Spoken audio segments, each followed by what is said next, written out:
Hey, everybody, welcome to Each Other News again. We've got Marty Sprinzen. He's Vantiq's CEO and founder. They're doing some stuff in AI. Well, I'm just going to find out what's going on here, man, because inquiring minds want to know what the hell's going on with AI. Apparently, Marty is the guy to talk to. Marty, welcome. How are you? Good. Thank you. Give me your background, man. How did you get into this AI craziness? Where did you start and how did you get here? Well, I've been in Silicon Valley forever, 38 years. I've been in five software companies. And so I have a background in software. And AI, we're talking about the current trends, generative AI, but other than that, AI has been around 50 years. And so, yeah, I've been involved in it and using it and deploying it, machine learning type stuff. But now we're in a whole different world, just starting a whole different world. So what we see today is going to be drastically different in a few years. Well, man, let's peel back this crazy onion. Yeah. So, I mean, obviously now AI just got popular, right, with this LMM stuff, and every day it seems like things are shifting and changing. A week today seems like a year in tech. It's like AI. 1 week in AI is used to be like a year in tech. It's just speeding up so fast. We don't know what's going on. So fast tracking to today. First of all, give me a little overview of what Vantic does. What do you guys do? Okay, so Vantic, we basically automate generative AI. So we take generative AI and make it work in real time. So for example, if you're dealing with disasters, might be flooding, how do you figure out what to do? How do you get the first responders to the Mm. right place at the right time? You have all kinds of inputs from weather, social media, satellites, etc. How do you merge all this together and analyze it? Well, if you have the right data through an LLM, you could get recommendations on what to do. In fact, even give individuals recommendation. Julian, you're standing by an area that's flooding. Would you like a suggestion? Yeah, I'll take one. Okay, head over that direction, cross that bridge. And as you're going, that bridge collapses. The system will redirect you. So we're using AI to make recommendations instead of software being deterministic and knowing everything in advance when you're programming it. Mm. With LLMs, with large language models, it can generalize. It could say situations like this are best dealt with in this manner, and then make recommendations. What Vantic does is it automates that process. It takes the inputs, automatically generates the prompts, and gets those recommendations. And in the future, can even automatically implement those recommendations. But right now, at least, suggest to humans what actions to take. So Marty, looks like you're about to save the world, man. Where do you see? I mean, obviously for disasters, this kind of makes a lot of sense, right? Fires and that we're burning up these days, and floods and all that crazy stuff. So you take all these inputs, right? Things are happening. Let's take an example of a fire, right? So fires are like these things depends on wind and the water and all kinds of factors, right? We saw the recent LA fires, and we're struggling with some as well in Alberta right now. How will this prevent or reduce this type of a problem? Well, you're dealing with problems that really come from climate change. I mean, all these fires are growing challenges that we face in our planet, and we have to have better resilience. And fires are one example. Floods are another example. And earthquakes, of course, have been around forever. How do we deal with these situations much more effectively than we've done before? And so therefore, using AI to figure out what options to take is almost a no-brainer. It's going to happen. And what Vantic does is, as I mentioned earlier, we automate the process. So we get all these inputs and we take action. So in the case of the LA fires, to your question, we could see, first of all, where's it heading? Where's it changing? How do we get the first responders to what location? How do we get them to communicate with each other effectively and make recommendations on what to do based on historical events similar to it? And so these are the kinds of systems that are going to be built to help our world because we are in deep yogurt and things are Yeah. getting worse. Well, how do you get the data? Is it from satellites? Is it from people in the ground? Is it from sensors? Like, how do you get this real time data to make these real time changes? Combination of all. Sensors clearly, and people typically think of IoT and reading sensors. So if it's, Mm. let's say, if it's flooding, you could see under a bridge, a sensor can see how quickly the water's rising. But also social media. because, everyone with cameras is taking pictures and making comments all over the place. So filtering that and seeing what's going on, as well as satellite images and services like weather services. So you've got to merge all of this data and analyze it. This is what generative AI is great at doing. If you give it enough history and train it well enough, and it has the right models, it could take all those inputs and make decisions on what actions to take. And that is what we do. Amazing stuff. I mean, without a doubt, this is the kind of stuff that's they're going to write movies. They're going to make movies about, my friend. Mhm. So, in the world of AI, I mean, everybody has gone AI mad. There's a feeding frenzy going on. Everybody seems to be an expert. They're everywhere now. Um, how would you describe what's happening today with AI, and how crazy are we going to expect it, and how fast should we expect craziness to happen? Well, as with any new technology, it's a bit overhyped. So we Mm. got to look at, what people are saying. It could, yes, it create videos, it can create movies, and you can get advice from it. It could write, I've had it write poems for me when I got into a little trouble there. So humans driving generative AI, there's a lot it can do. But that's just the tip of the iceberg. And what happened, I said, with hype, it got a little overhyped. Oh, it's going to solve every problem. There are certain problems it could solve, like legal problems. How do you get, information as to what actions to take with humans driving? So a little bit overhyped, but very useful in lots of different ways for companies. There's a new generation that's not yet even being spoken about that much. How do you basically automate our world to address the challenges we face? And then you need responsiveness, meaning it has to be automated. You don't have a human calling in and saying, hey, there's a fire here. What should I do? Maybe, but much better if the system analyzes the fire and what's going on and automatically calls you, like an Amber Alert in the US, and says, hey, looks like you're in an area in trouble. Here's advice.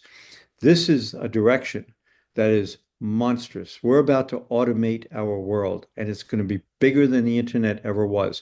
So AI is being a little bit overhyped in its use with humans driving it, although there's definite big uses for it, and it's being not yet fully understood and how we're going to use it to basically automate our world for better safety, security, and functioning.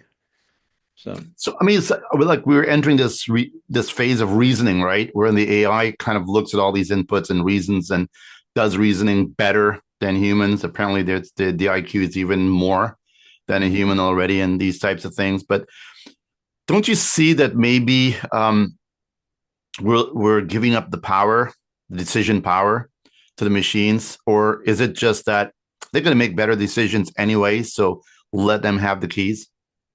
Well, I'm not sure about giving them the keys, but as an adjunct to human thinking, absolutely. I mean, we've all up in the age of calculators. We used to all do that math either on paper or in our heads, and I'd be willing to bet that people are not as good as calculating anymore because they're dependent on calculators. Well, same type of thing may happen here with certain types of reasoning. It'll be better than us, but it'll supplement us. It'll be like extending your knowledge base in incredible ways so that you can make more effective decisions. So I got so many questions, Marty, and I don't have a piece of paper in front of me or a screen with all these questions, but they're going to pop up and I'm just going to throw them at you as we go. So we're seeing a lot of people who talk a bit about, well, AI is not going to replace people in jobs and so on. Yet we see, companies cutting the employment workforce, right? So what's your take on? And we always, talk about it like it's going to allow the humans to do other things. It's going to remove all the meaningless job, the mundane tasks, so they can do other things. And my question is always like what? And what if there is nothing else for those humans to do? How do we, maintain their employ right within the company, or are we just going to reduce this workforce to a certain amount of humans who can then, augment their, productivity with using AI and robots? The workforces we currently have are undoubtedly going to be reduced in doing what they're doing. I mean, we all know about the situation with agriculture. I don't know exactly what, but 80% of the population was in food production one way or another, and Yep. now it's a single digit percentage. We're going to see that kind of effect for certain jobs. But then the answer to your question is, what are these people going to be doing? All I could say is it's going to be higher level functionality for sure and much more effectiveness. But before it happens, it's very hard to predict. I had a previous company called Forte Software, and we made the internet work for mission critical apps. And there were certain things we were able to predict that would happen, like home banking.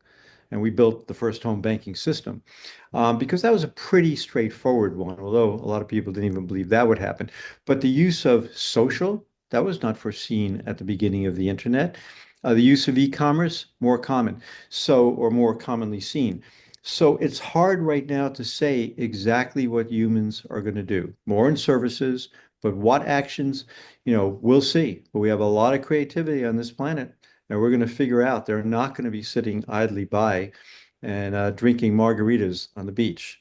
We're going to be doing something. Unless somebody pays them to do this, right? Okay. Okay. So, um, you know, let's just take the agriculture issue because I know a little thing about it. The reality is that you're right. Automation has really removed a lot of human power from agriculture, and the machines can do lots of great things. But even today, the farmers are still struggling with how the soil is maintained and what's a balance, right, between nature and planting those seeds and tilling and all that crazy stuff we hear about. And they're still learning about this stuff. And you would think, man, it's been a lot of years since the machines took over the farming. How come it took that much years before we understand that a lot of the farming problems is causing these things because the farmers have not kept up with what's the consequences of machine farming? Well, my understanding is that we're producing much more food with approximately the same amount of acreage. So we are far more productive because obviously there's a lot more people on Earth.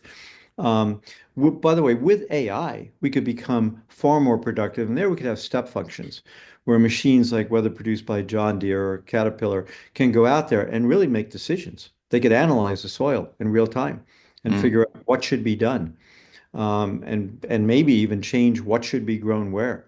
So we're going to be seeing some big step functions there, changes in that area. In terms of your comment about, yeah, the productivity has been possibly slow, but in hindsight, we're so much more productive than we were, few hundred years ago by far. Without a doubt, a productivity. I won't get into the point, but basically, takes a lot of chemicals to kind of keep the productivity up and so on. But moving back to the AI world for the mere mortals, back in the business world. So here I have businesses. Almost every CEO in business say that their company is going to be changed fundamentally because of AI. Everybody is exploring AI. Many of them are using AI like, well, without any guardrails. They're just uploading a lot of sensitive information into the public AI and so on. First of all, what would you say? How should companies approach AI in general with them, their company, and their employees? Well, first of all, predicting the future is a little bit hard. So Mm. therefore, experimentation is absolutely critical. Like one of the reasons our platform is being taken up so quickly is we have this agility where you can replace something very quickly. You could replace an LLM with another LM overnight or add an LM to do something different. So maybe you're a security system that could recognize potential threats. And then you could add an additional functionality through a new agent you're adding that can actually look to see who, what, where, when happened. And what are the best things to do could be a different system or a different agent making suggestions. So these systems will evolve. So the message is be willing to experiment, build basic systems quickly using some amount of AI, and then add to it, evolve it as the needs occur. That's an absolute requirement because you can't predict exactly what's going to happen.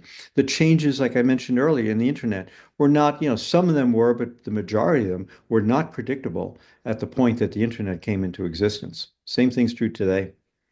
So we really got to have a kind of an agile, mind looking at this stuff to figure out dynamic in a way, right? We don't know what we don't know.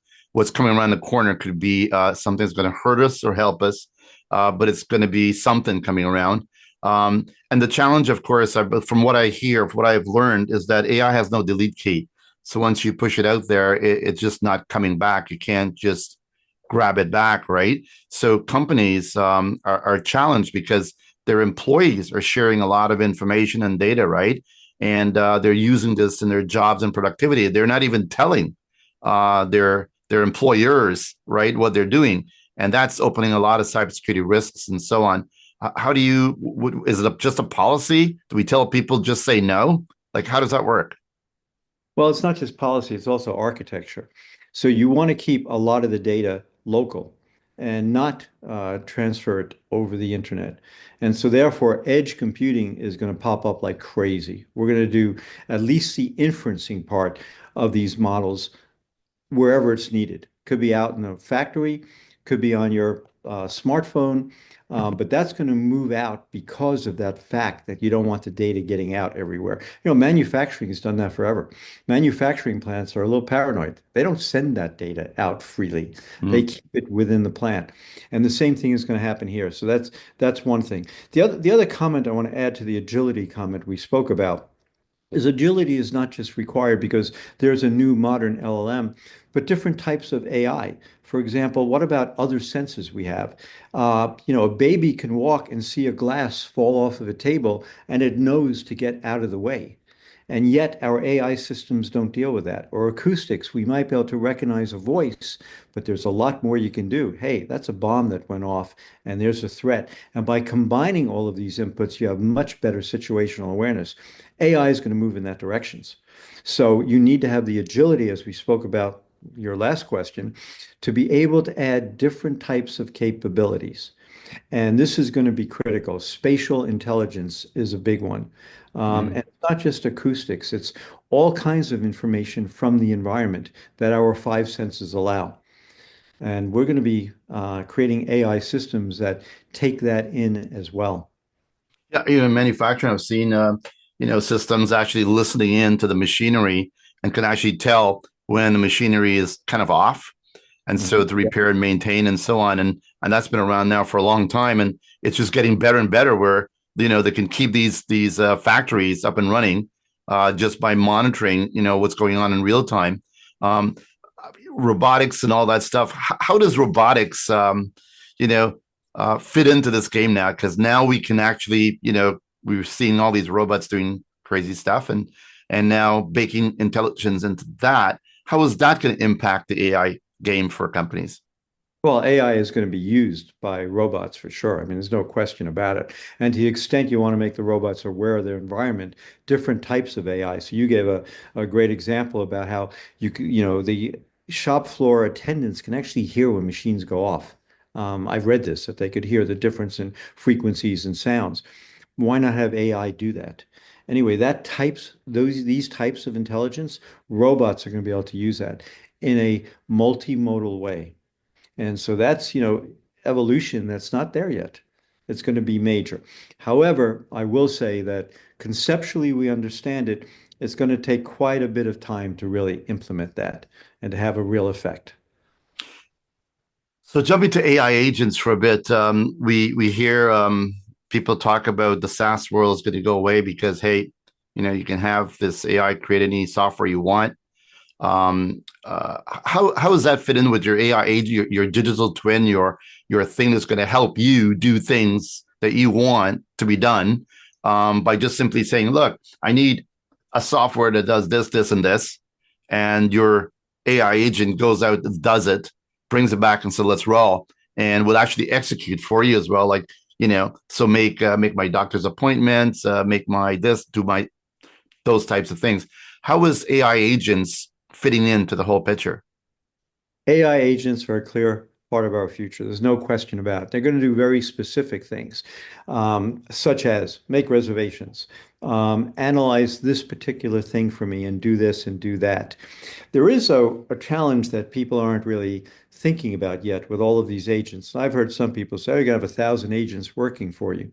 Well, good luck with that one. How do these agents coordinate? Let's talk about a simpler example. Let's say for some reason you're in a hospital and you have multiple doctors who are looking at you. So maybe you have a neurologist, an oncologist, you're a family physician, a nurse, and others.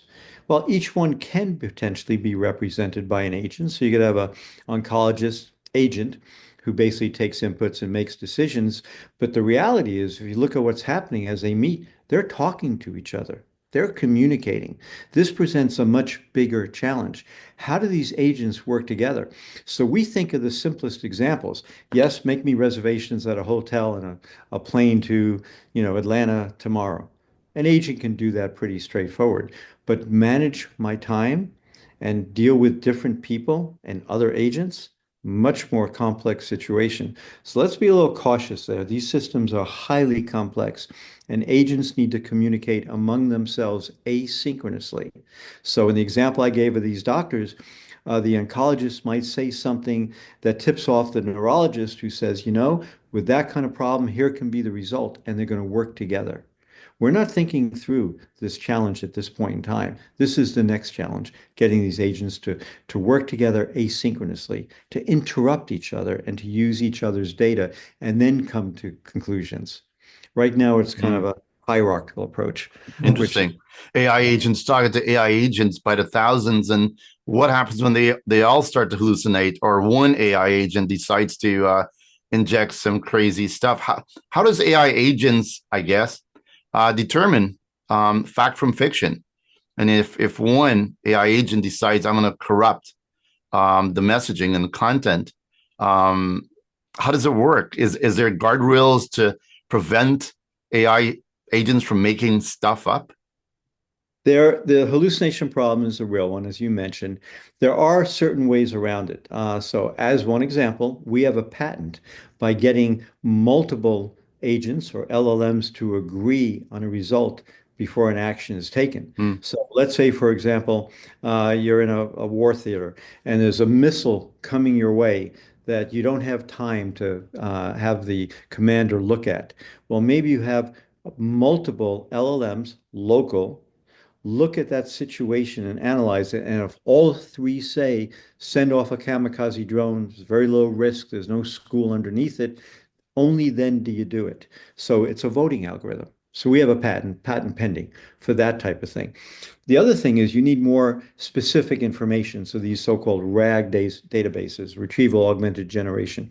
These are databases that actually have information that you're aware, very specific to you, from your emails, PDFs, all of what you've accumulated in a particular field, loaded into that RAG database, and it's used before the LLM is called. So an example might be in healthcare, Harrison's manual is a manual used by a lot of family physicians, internists, and we put that in a RAG database. And so therefore, that information is looked at first to make recommendations, which are then passed on to the LLM.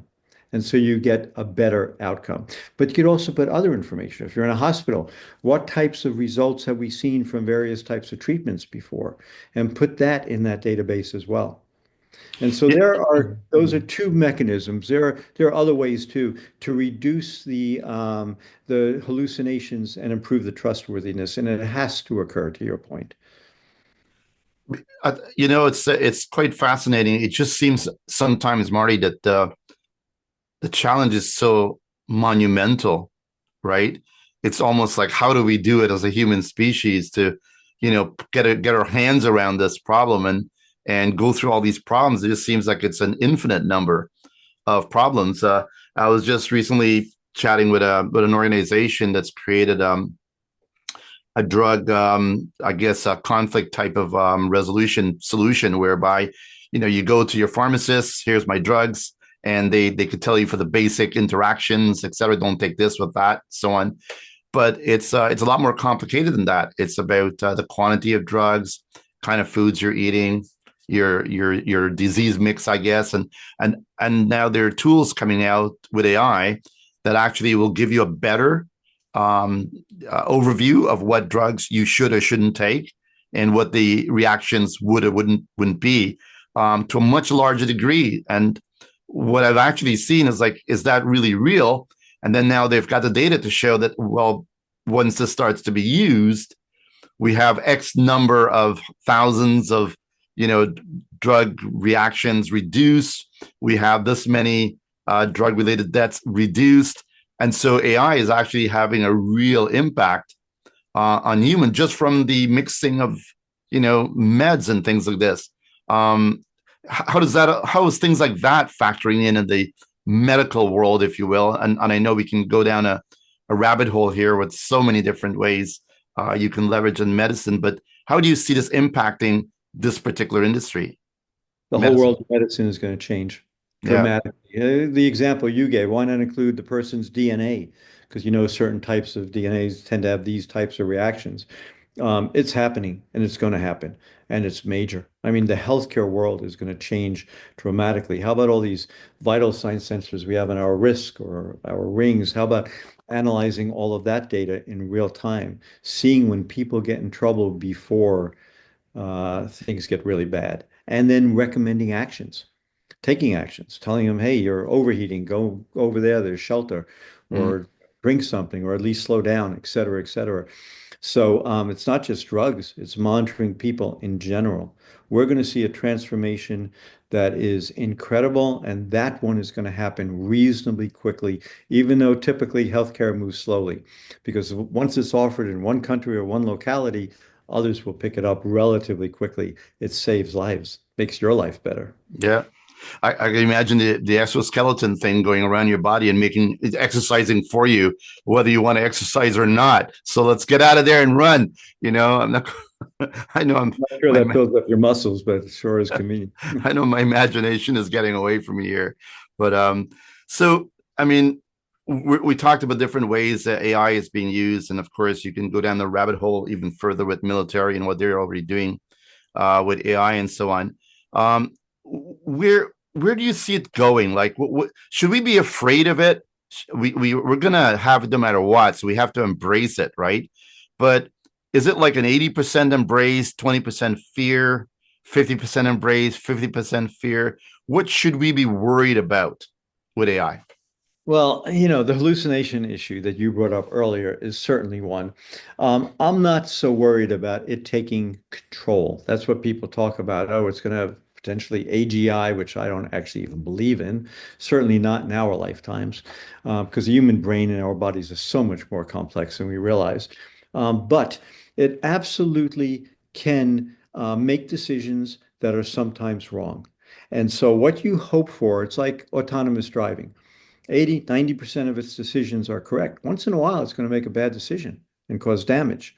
And I think that's the degree we have to get to, or that's the kind of analysis that we have to deal with when we're dealing with AI. As long as it makes most of the time the right decisions, once in a while it'll screw up, it'll add value. Now, this does not apply if you're talking about setting off a nuclear bomb or something. Of course, the Mm. other controls have to be far greater. Um, and then solutions like I mentioned, the voting algorithm type of thing have to be put in place so that doesn't happen. So in the general sense, it's going to add tremendous value and it's going to happen, and we have to accept it. And in the extended or more difficult areas, we've got to put controls on it and make sure that this is regulation. It's got to be there. We're getting into cabs now that's AI driven, right? But Marty, would you get into an airplane traveling from LA to I don't know, London, that is only AI driven, no pilots? Would you? That's kind of a scary thought. Um, but AI, yes, AI can, I would. You And would? AI really, I would, but it has to be really tested and controlled. And we're a long way from that. The FAA is not going to allow for autonomous airplanes anytime soon without thorough testing, as it should be. But there are other types of things that AI can do specifically in planes. So we're all familiar with the Miracle on the Hudson, where Captain Sully landed that plane in the Hudson after he lost both engines from bird strikes. Now, the challenge was it took him a few minutes to make that decision to land in the Hudson. And in simulators, what they found was that that plane actually could have gone to another airport called Teterboro on the other side of the Hudson had he have made the decision quicker. Now, How could he make that decision quicker? Why not have a system, an AI system, using generative AI that takes all the inputs, like all the configuration of the plane, the altitude, the attitude, how much fuel, what weight, what's the weather conditions, how far away is the airport, and offer him as an alternative solution, Captain Sully, you could make it to Teterboro if you head in that direction in the next arbitrarily, let's say, a minute and a half, and we'll give you whatever information you need to do it. That's the way AI can help in airplanes. Now, the difference is that's not autonomously controlling the airplane. That's helping the pilot control the airplane. That Mhm. to me is much clearer than total autonomous control as coming into being in the near future. Yeah, I definitely want to go in that airplane, to augment the pilot's skill set, especially today, my friend. There's a lot of challenges with pilots these days with the quantity required, and they're fast tracking, pilots. But that's again another conversation. Let's make sure we get skilled pilots up there with some experience. So, I mean, so your take on AI to getting it back to the earth level now, and I know that things we're talking about now could change in a week or a day, right? What's going on? I know LM ChatGPT 5 is coming out in June, for example. Well, let's talk about there. What do you think that's going to do? I mean, we hear you talk to it, and it's going to allow you to create your own agent, et cetera, et cetera. What is that? Is that fact or fiction? No, it's fact. Where it's automatically creating applications, agents, which are, Mm. of course, applications. That is a clear trend. And in fact, we already do that in our software. So our software, a platform to develop these sophisticated applications, can be automated to a large degree by its suggesting on what you do. And that's, we're not 100% there yet, but we're getting there. And it's not just creating the software code, it's creating the architecture. So if you look at the world of computing, a lot more of it's going to be distributed for reasons you brought up earlier, like security and reliability, have the processing local to where it's used. And as we monitor the world is huge. That becomes more and more of a requirement than just everything in the cloud. And so it's going to be critical that we also are able to define the right architecture. What runs where? What should be on your smartphone? What should be on an edge computer? What should be in this cloud or that cloud? So it's not just writing the code, it's how do you architect the system and how do you achieve the right levels of reliability and scalability? So our system assures that, but it's not done automatically. You've got to Mm. have programmers say, oh, we need all of these servers to meet this load. Why not have the system analyze that and tell you in advance or while bottlenecks are starting to occur, here's the bottleneck and here's what we suggest you do about it. So the point I'm making is everyone talks about creating code, and I've done that, created code. It's cool. But really, it's how do you architect these systems and how do you integrate these systems with other systems? What other systems can offer you this data? The problem is much more comprehensive than just generating the next Python agent. And that's what has to be looked at. Interesting. So, Marty, give me an example of how your solution has created an agent in a real world. Maybe your agent, maybe the one you created for yourself. What does it do? How do you use it? Well, we create applications that are sophisticated, that have many agents as components to them. So, okay, I'll give you an example. We're working in a situation in Saudi Arabia. It's called a smart city a security system, CAFTA, King Abdullah Financial District, and we're working with a partner, NEC there. And there's 10,000 cameras. And the cameras are meant to use computer vision to identify problems. So when you identify a problem, let's say an individual that's suspect, how do you track that individual as they move throughout the buildings or onto the monorail? Well, you've got to have the ability to track them. So these are tracking agents, if you will, that can run in multiple places and identify a person and then track them. There are other advanced capabilities we're looking at. So, for example, if somebody is wearing a gun underneath their coat, you'd like to know that that gun is there. but standard computer vision doesn't work. So you want to use additional types of AI, possibly in drones or robots. So we're talking about very different types of technology. Each one of them would have its own agent. So now this isn't built yet. This is future, but this is the kind of stuff we're looking at. But Marty, I've seen this in Jason Bourne, the movie. There you go. There you go. So Yeah. this is the kind of stuff that you're working on. Yeah. So how far is this going to go, my friend? We're at the beginning. Uh, At the beginning. And we do need, as to your point earlier, we need the right kind of controls too. So it's going to take time, yet it's going to move very quick.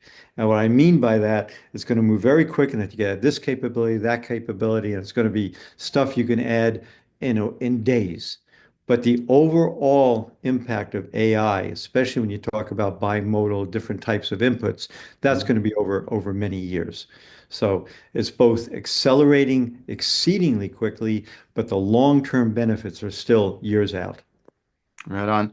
Marty, how are you using AI for your? Are you using it to make reservations? Get gifts for folks remember birthdays, like beyond just the regular stuff. How are you using it? Well, I use generative AI a lot. In fact, kind of a little bit of a humorous use case was I had a problem with my significant other where I did not treat her nicely one night.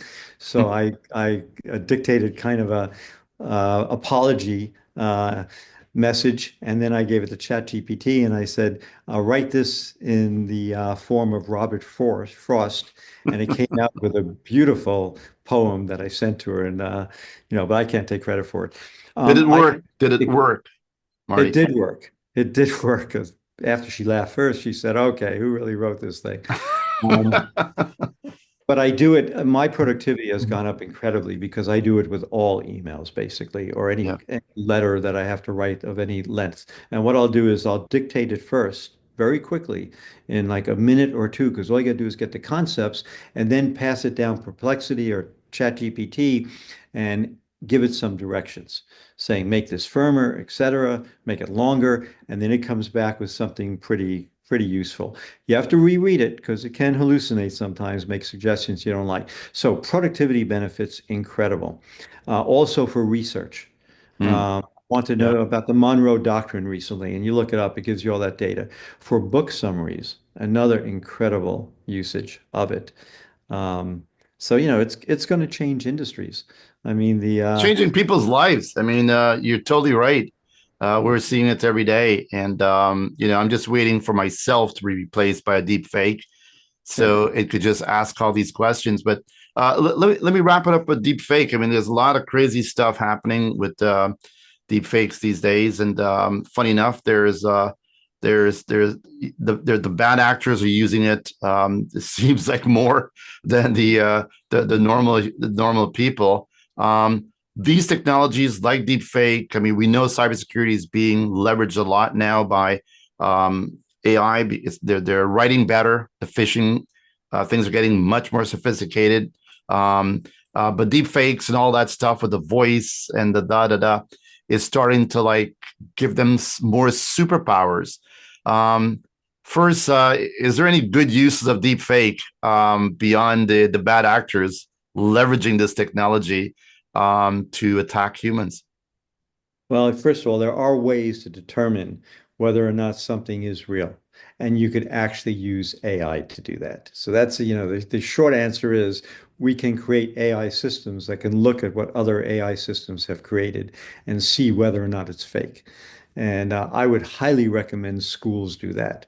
For example, see if your student really wrote this or not, and does it match other things that they wrote? So you give it even more input, and because often their style will change dramatically from, one essay to another. In other words, there are ways to determine whether or not they're, getting too much assistance in their creativity. But Marty, you could even now that I see, you can actually tell the AI, right with my tone and style, just make it look a little bit better so it doesn't look like I stole it.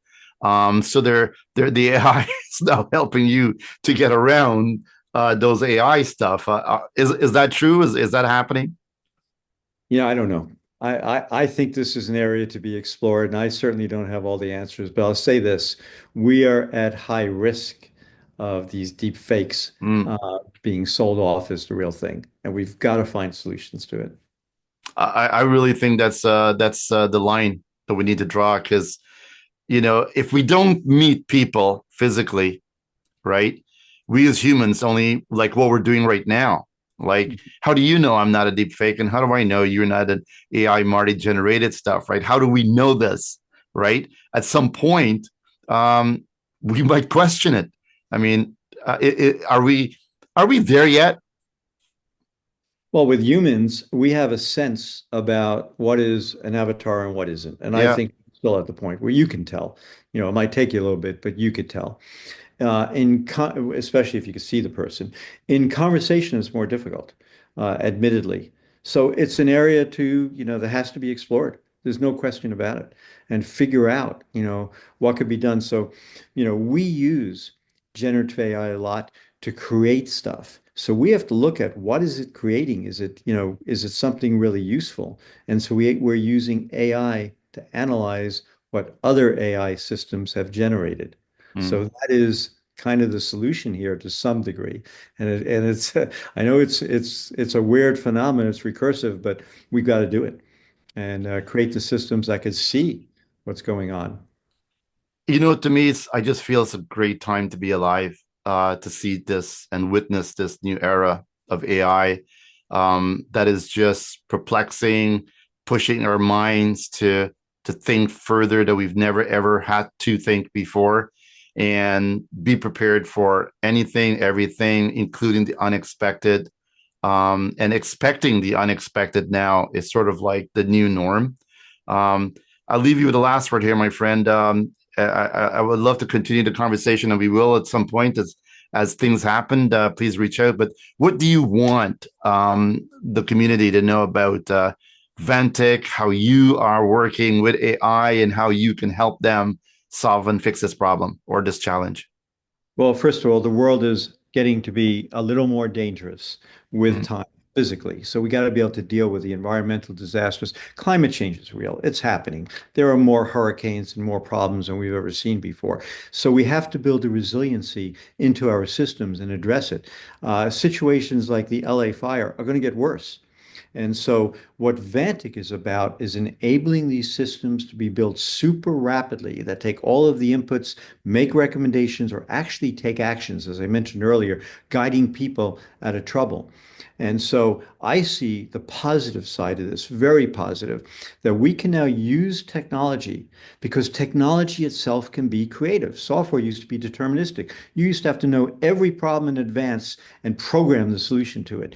Now the software can use large language models and generalize. Here's the best things to do. And then you might or might not have a human involved. This is absolutely needed. We need to basically automate large parts of our world to save ourselves. And that's what Vantic is about, enabling these systems to be built very quickly. Well, I'm happy that folks like you exist, Marty, trying to help solve this problem. Because, in my simple brain, when I look at AI, and generally I say, you know, you can use a knife in a kitchen to create a really great meal for a bunch of people. But in the hands of a bad person, like a murderer, I guess, it can do some serious damage. And it's the same thing, right? It's the same device. So while I do see all the great positive things coming from AI, I do have a little skepticism in my back end. But what will the bad actors with a bad mind be able to do with AI that we haven't figured out yet?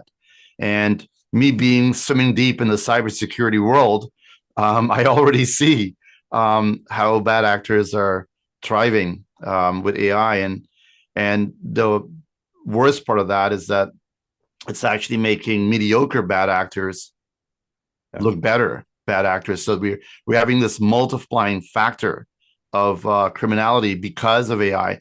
So I hope there's a balance here somewhere, where the good folks will win the day.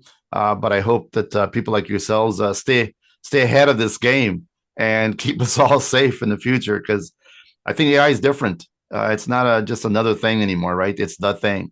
Could be. No, it's totally different.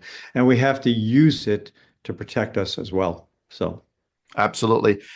Such a pleasure, my friend. Continue all the great work you're doing, and keep us posted how things are happening out there. We're students of this of AI, and we every day we want to be learning. All right.